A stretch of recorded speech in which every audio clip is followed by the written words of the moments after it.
Are King James Bible believers church splitters? Ooh, that sometimes happens. This is one I have such personal connection to.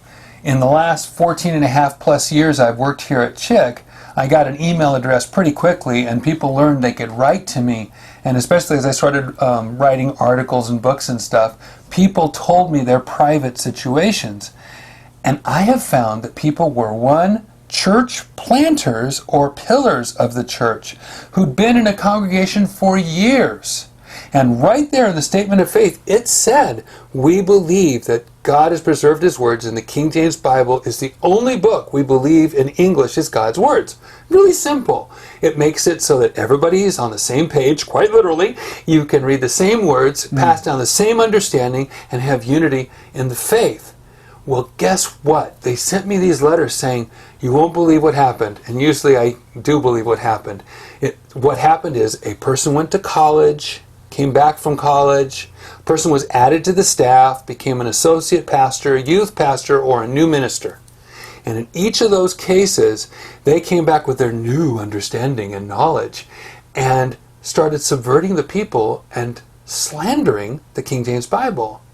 And then it was not on a Wednesday night and not on a Sunday night, but usually, it just was in my email, on Thursday nights, they'd get together quietly and rewrite the statement of faith. And rewrite what we believe so that it no longer said the King James Bible. And the very next Sunday, two things happened. One, they started making fun and denigrating the King James Bible in church. And number two, they called anybody who said, "What are you doing?" a church splitter. Who really split that church? That's a sad statement. And I believe it. It goes on all the time. But then the question becomes, well, what do you do with it? What if your church decides to move away from the King James Bible?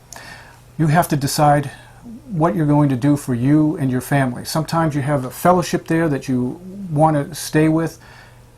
Again, it's a personal choice, and nobody should condemn you for what you decide is best for you and your family. Although my thought is, and I heard this from somebody, you should go where you're celebrated, not where you're tolerated. So that's something to think about. Now, sometimes what's involved in church splits is not just the Bible issue, but many other things. And you have to decide, how do you want to get involved in a fight like that? Because many times it creates animosity, and the idea is that we're supposed to live at peace with all men, especially the brethren. So you don't want to get into that sort of thing if you can help it.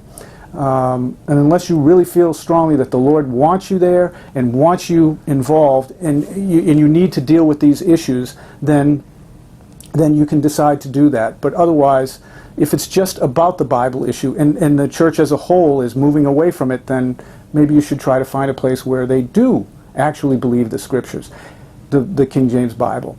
And Dave, you said that you should, I can't remember. This is why my hair is gray. What I was saying was that there is an opportunity. Some of my friends, like in Canada and other places, have had places where they're just so many miles away, they can't find any church that's like that. So then they look for a church that at least tolerates their reading the King James. And the advantage of that, if you can find people who will allow you to be there, not trying to make waves, just standing in faith. And you read your Bible, and if they tolerate you, then when they come to that point where they may actually have the questions, you will be there. And you can help answer them. And maybe the Lord will use you to turn things back around.